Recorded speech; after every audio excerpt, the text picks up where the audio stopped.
Bom dia, meu nome é Conrado Giovanni Vela. Vou fazer a apresentação do trabalho de aplicativo de conclusão de curso do MBA de Desenvolvimento Regional Sustentável, e a prática é o Residencial Jardim Célia. A professora orientadora é a doutora Fernanda Maria Santiago. A iniciativa pesquisada é o Residencial Jardim Célia, um empreendimento habitacional, um projeto habitacional de interesse social, executado pela Prefeitura Municipal de Uberlândia, dentro do programa habitacional municipal chamado Tchau Aluguel. Esse programa ele foi instituído em 2005 e trabalha em várias frentes, desde a manutenção do cadastro das famílias interessadas ou necessitadas de habitação de interesse social, até a prospecção de terrenos, que é uma atuação muito forte do programa, e a prospecção de recursos para bancar o custeio dos empreendimentos. Em geral são obtidos através do governo federal e do governo estadual. E o próprio Fundo Municipal de Habitação participa. No caso deste empreendimento, ele foi financiado através do Promoradia, que é um financiamento com recurso do FGTS, no âmbito do programa PAC. Foi contratado em dezembro de 2007. O empreendimento fica situado na região sudoeste do município de Uberlândia. É uma região, é uma área de expansão urbana, ou seja, ele fica situado na franja da mancha urbana da cidade, da área urbanizada, naturalmente dentro do perímetro urbano, mas na periferia. Entre esse empreendimento e a área já consolidada, mais adensamente ocupada do município, acabou restando um vazio urbano que mais à frente nós vamos discutir um pouco sobre ele. Não se trata vamos dizer, do último assentamento naquela região. Após ele tem um outro assentamento um pouco mais distante. Um pouco mais distante não, anexo a ele, mas que fica mais distante no sentido da periferia. Entretanto, esse já era um assentamento antigo, com característica um pouco diferente de chacreamento, já existia um vazio urbano e com essa ocupação, esse vazio ainda passou a ser mais valorizado. A topografia do local é semiplana, né? Quem olha de longe, vista panorâmica, ela é plana, aparentemente, só que tem algumas elevações, não prejudica em nada a parte de infraestrutura, mas na questão dos lotes individuais pode ter algumas questões que nós vamos ver mais à frente. Importante dizer que nenhum terreno, nenhum lote que foi ocupado pelas casas, ele está acima ou abaixo do nível da calçada. Todos eles estão no nível da calçada, tem acessibilidade. Se ele for em aclive, ele foi feito um corte e o platô da casa foi assentado no nível da calçada, alguns centímetros acima. Se ele for em declive, foi feito um aterro e da mesma forma foi assentado a casa. O empreendimento conta com 1.136 unidades habitacionais, além de equipamentos sociais, CRAS, NAICA e EMEI. São atendimentos o NAICA é de atendimento a adolescentes, a crianças e adolescentes, o CRAS é um atendimento social, a quem necessita, vários tipos de atendimentos sociais são feitos, e o EMEI é o mais importante deles, no sentido da demanda, né, que é uma creche, uma antiga creche, agora chamada de EMEI, Escola Municipal de Ensino Infantil. Além desses equipamentos sociais, o loteamento, o empreendimento contemplou toda a infraestrutura urbana necessária para a implantação. A terraplenagem, pavimentação, drenagem, esgoto, água, meio-fio, calçadas, iluminação, energia, todos esses serviços foram feitos. As calçadas, inclusive, têm acessibilidade. Todas as calçadas já foram entregues prontas, com 1,20 m de largura, sem obstáculo aos usuários, né? Então, o empreendimento, além desses aspectos físicos, ele tem também servido de serviços urbanos que não fazem parte do escopo do financiamento, mas que foram agregados, que são os mais importantes: o transporte coletivo, que é de boa qualidade, percebido dessa forma pelos moradores, no âmbito do padrão do transporte coletivo de Uberlândia. O de lá é de boa qualidade. De fato, nós podemos verificar nas visitas que fizemos o trânsito de ônibus, todos os ônibus são novos, vários pontos espalhados, então atende bem essa questão do transporte coletivo. E a coleta de lixo urbano também é feita periodicamente, com periodicidade bem acertada, todos os dias o caminhão passa. Então tem também esse outro serviço que está sendo feito lá no local. As unidades habitacionais, elas possuem 36 metros quadrados cada uma, divididos em uma sala compartilhada com a cozinha, sala e cozinha no mesmo ambiente. É um motivo de crítica, nós vamos ver mais à frente. 2 quartos e o banheiro, e externamente um tanque, com um espaço para um tanquinho, para uma máquina de lavar roupa, um prolongamento do telhado. Ele não é propriamente um ambiente fechado, é um ambiente aberto. As casas não têm um piso cerâmico, elas têm um piso cimentado e é um piso rústico, não ficou um acabamento muito liso, é um motivo de reclamação. O teto é forrado, telhado de cerâmica, de barro, né, o teto forrado. Os terrenos, os lotes são muito bons, são lotes de 250 metros quadrados cada um. A casa é recuada na frente, nas laterais e no fundo, tem um quintal, ela é feita quase que no meio do lote, então permite expansão em qualquer sentido, para frente, para trás, para os lados. A ocupação do terreno com a casa ficou bem resolvida. Todas as casas são dotadas de sistema de aquecimento solar, um sistema de aquecimento solar econômico. Ele tem uma eficiência um pouco mais baixa do que o sistema de aquecimento solar normal que a gente vê em comércio, em casas de padrão mais alto, porém atende perfeitamente. Ele, embora a eficiência seja um pouco mais baixa, a maior parte dos dias do ano a pessoa não precisa de ligar o apoio térmico, que é o chuveiro, então utiliza o chuveiro desligado. Isso é uma grande vantagem, nós vamos ver mais à frente. E o projeto inclui no escopo dele a execução de um projeto técnico de trabalho social, que vai desde o início, desde a seleção das famílias, até a conclusão, até 6 meses após a ocupação das obras.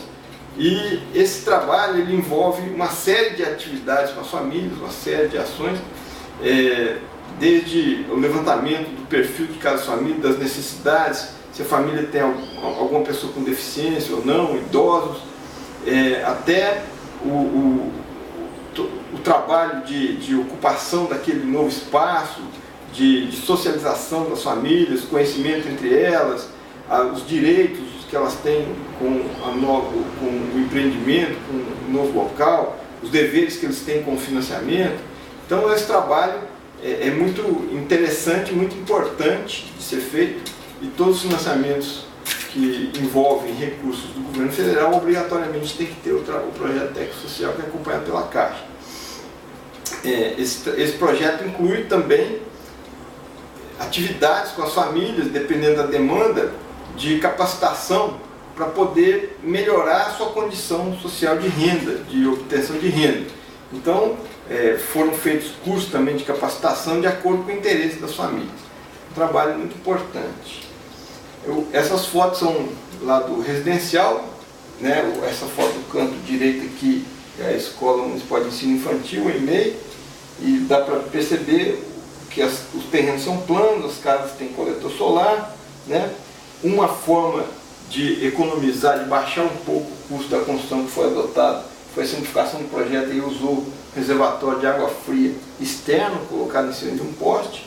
Não é esteticamente a melhor solução, mas é a solução adequada do ponto de vista do custo da construção, tendo em vista que o programa, o Promoradia, na época foi contratado, permitia apenas um financiamento, um custo por unidade familiar de R$17 mil.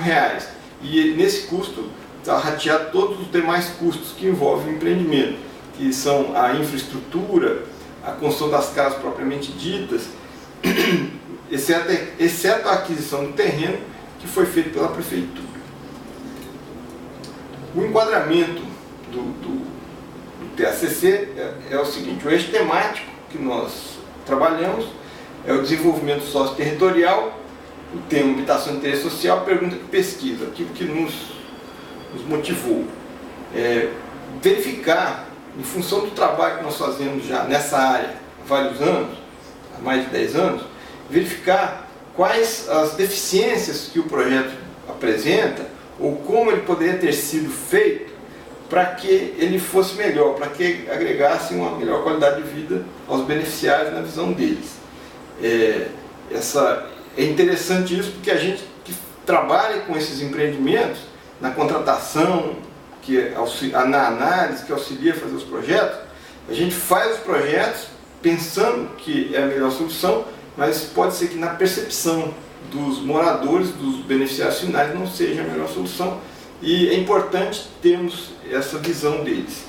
Os objetivos nossos seriam conhecer quais características dos projetos que são percebidas como necessárias para a melhoria dos próximos empreendimentos, o que poderia ser diferente, o que poderia ter sido feito de forma diferente para agregar mais valor na percepção dos beneficiários, colher deles se o sistema de aquecimento solar realmente traz algum benefício, se ele é importante ou não para a família, e propor soluções que possam ser adotadas em outros empreendimentos.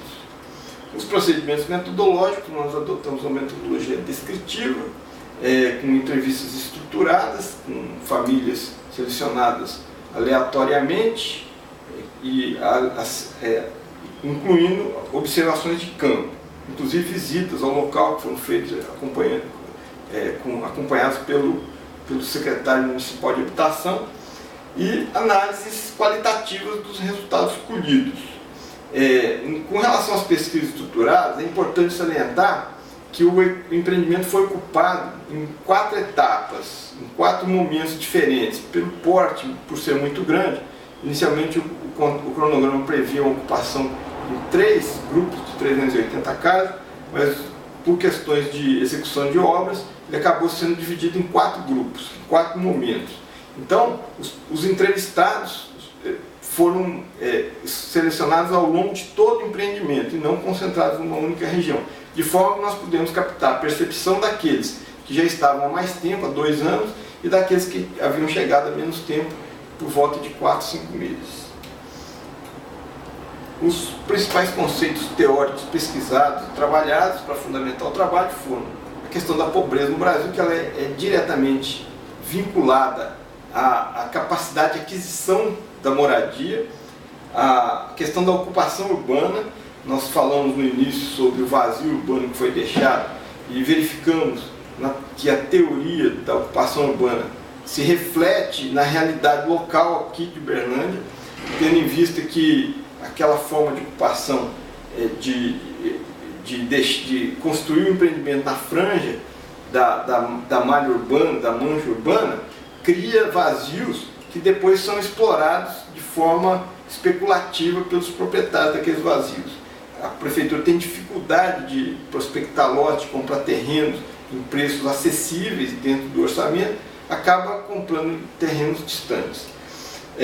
A habitação como um direito, isso foi pesquisado no trabalho, a responsabilidade do Estado, tendo em vista que o grande déficit habitacional do país, a grande maioria do déficit habitacional do país está concentrado na população com renda abaixo de 5 salários mínimos. E em função da falta de capacidade financeira dessas famílias, eles não têm acesso à habitação pelos mecanismos normais de mercado, do mercado capitalista, do mercado imobiliário. Então, o Estado tem a responsabilidade de criar soluções para conseguir a habitação adequada para essas famílias.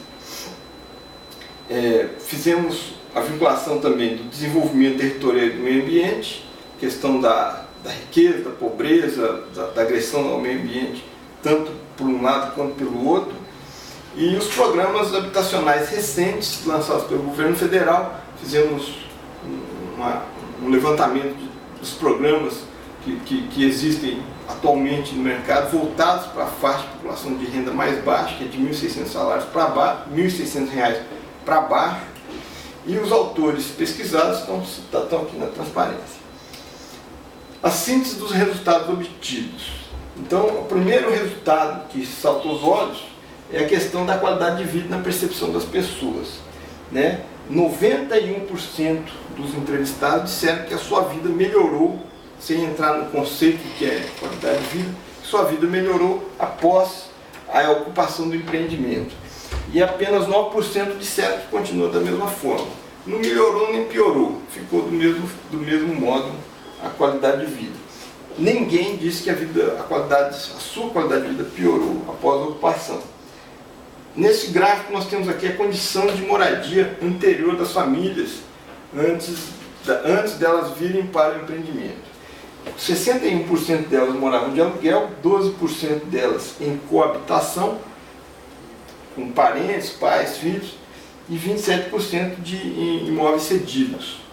Desses 27% que moravam em imóveis cedidos, parte deles também pode ser considerada como coabitação, porque eles podem ser cedidos no fundo da casa. Então, por exemplo, tem uma edícula no fundo da casa do pai, 3 cômodos que cede para o filho para morar ali até ele ter a sua própria casa. É uma cessão de um espaço, porém não deixa de ser uma coabitação. A questão da coabitação, a prefeitura tem verificado que é uma forma importante de ocupação dos imóveis no município de Uberlândia, num levantamento que ela tem feito para selecionar famílias por Minha Casa Minha Vida. Uma grande parte das famílias que ocupam as casas Minha Casa Minha Vida são oriundas de coabitações. Os aspectos negativos do projeto e a violência que foi impactante para as famílias, a violência existente no local. Os aspectos que desagradaram no bairro, nesse primeiro gráfico. A maioria falou sobre a violência. O momento que nós fizemos a pesquisa coincidiu com o fato de terem ocorrido recentemente lá brigas, assassinato, latrocínio, coisas dessa natureza. Isso impactou muito nessa observação. Posteriormente, alguns meses depois, foi feito um grande trabalho social promovido pela prefeitura, juntamente com a polícia, a comunidade local, a Associação dos Moradores, para minimizar essa questão e, de fato, realmente melhorou muito. Na percepção da prefeitura, melhorou muito essa questão. Então, se fosse feito novamente essa pesquisa, provavelmente a violência não estaria em primeiro lugar. A falta de equipamentos sociais, principalmente se referindo à escola normal, a escola de primeiro ao 9º ano, que não fez parte do escopo do projeto e que, na época da pesquisa, ela tinha mal começado a construção de uma escola. Ela está sendo executada, não está pronta ainda, e quando ela ficar pronta vai atender 700 crianças na faixa da primeira série à 9ª série. Não sabemos se é suficiente para o empreendimento como um todo. Nada, 15% das famílias disseram que não tem nada ruim no bairro, né? E alguns reclamaram de cães, provavelmente porque os terrenos não são murados e aí os cães transitam e fazem muita algazarra à noite. Os aspectos que desagradaram na casa.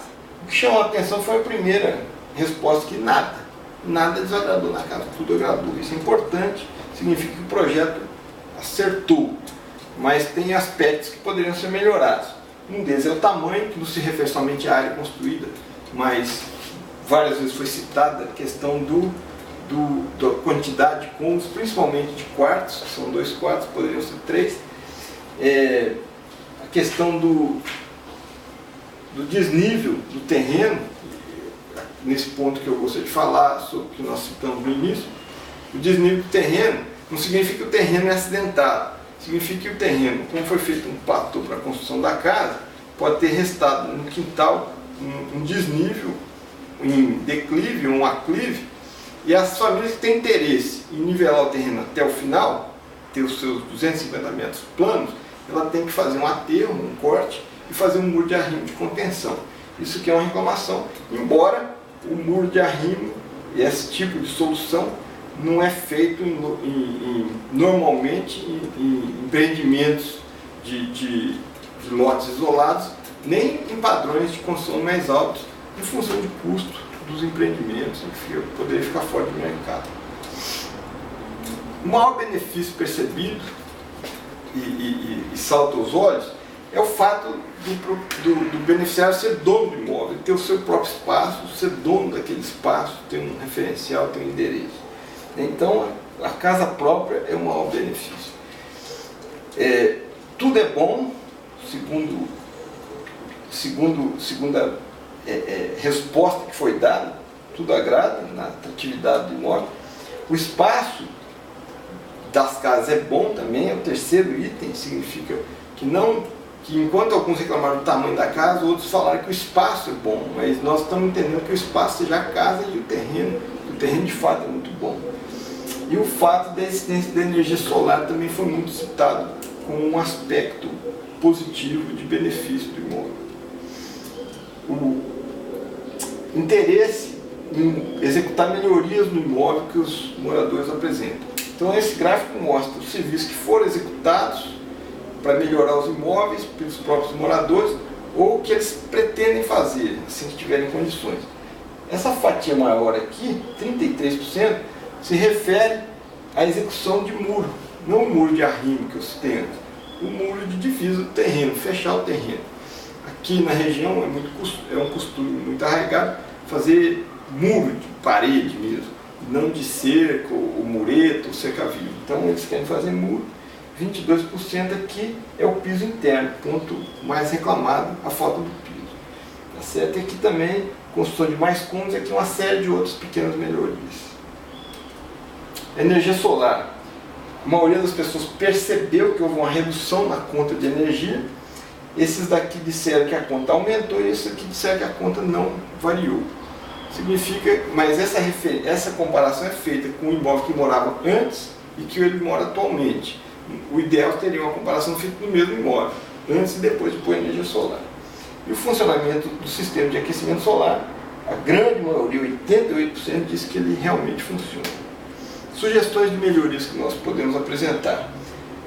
Fazer unidades habitacionais maiores, isso está casado com o segundo ponto, que é desenvolver projeto universal e unidades que possam ser facilmente ampliadas. O projeto universal é aquele que permite que numa mesma casa, morem pessoas normais e pessoas com deficiência, sem necessidade de demolições, de grandes modificações, apenas com instalação de acessórios. Só que um projeto de uma casa universal é um pouco maior do que o projeto tradicional de casa de interesse social. E isso já atende a esse aspecto da unidade habitacional maior. Aqui o ideal seria se houvesse uma pesquisa prévia do perfil das famílias, de forma que pudesse atender aquelas que têm mais filhos com mais um quarto.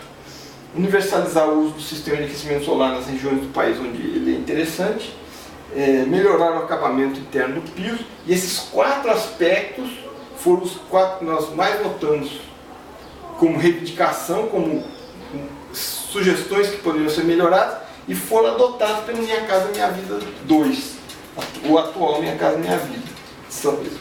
Um aspecto importante é fiscalizar com mais rigor a execução dessas obras, para melhorar a qualidade do produto final entregue. Os equipamentos sociais precisam ser executados concomitantemente às casas, para não haver ocupação inicial e depois do equipamento social. Deve haver uma política de redução de especulação com a aplicação dos instrumentos do Estatuto da Cidade e privilegiar a casa em relação ao apartamento, porque as casas dão uma condição de moradia muito melhor para os homens do que apartamentos. É isso. Muito obrigado.